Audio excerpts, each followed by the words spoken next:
First, the wealth from abroad served only to make the rich richer. Secondly, it became necessary to hire an army from among the Roman former enemies. The third reason for their unrest was the creation of huge country estates and the importation of cheaper and better produce from abroad. To cope with the increasing tumults, generals rather than aristocrats became more and more powerful public figures. Caesar turned the republic into a dictatorship. Caesar was assassinated in 44 BC. 17 years later, Octavian was officially handed sole executive powers and was renamed Imperator Augustus. In honor of Augustine's most important achievement, the creation of peace, the Augustine's Arapaces altar was erected. The Arapaces was symbolic of confidence, pride of one's empire. As conservatives, they looked back over their shoulders to the golden age of Greece for artistic ideals. Compare these futures from the Arapaces on the left and the Parthenon on the right. Architecture under Augustus also looks back to classical Greece. At first glance, the Mason Carrion at Nimes looks very much like a small Greek temple. Yet, when you look closely at the Parthenon, many subtle differences are discernible. In front and back are symmetrical. The front and back are symmetrical. On three sides of the Mason Carrion, however, the colonnade is reduced to pilasters, columns attached to the wall.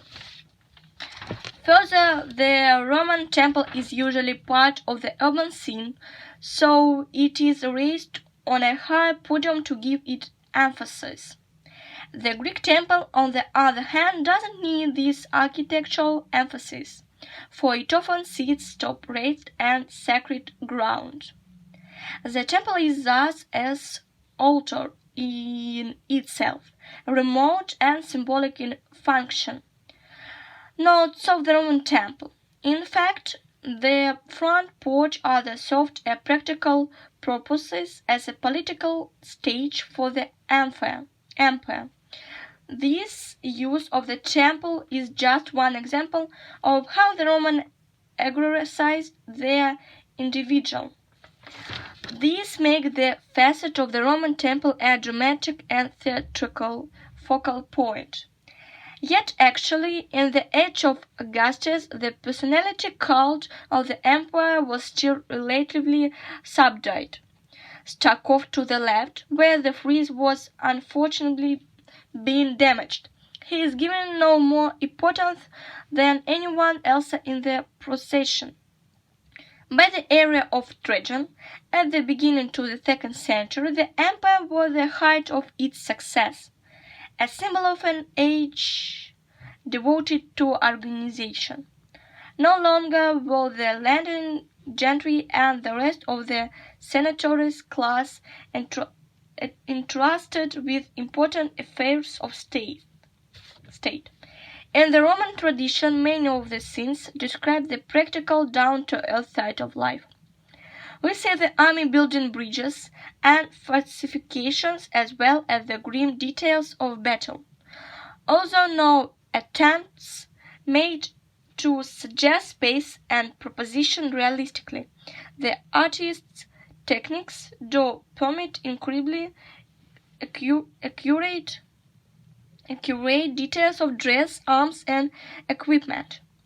The historical narrative form proved to be perfectly suited to the typically Roman characteristic of describing their leaders' exploits in painstaking details.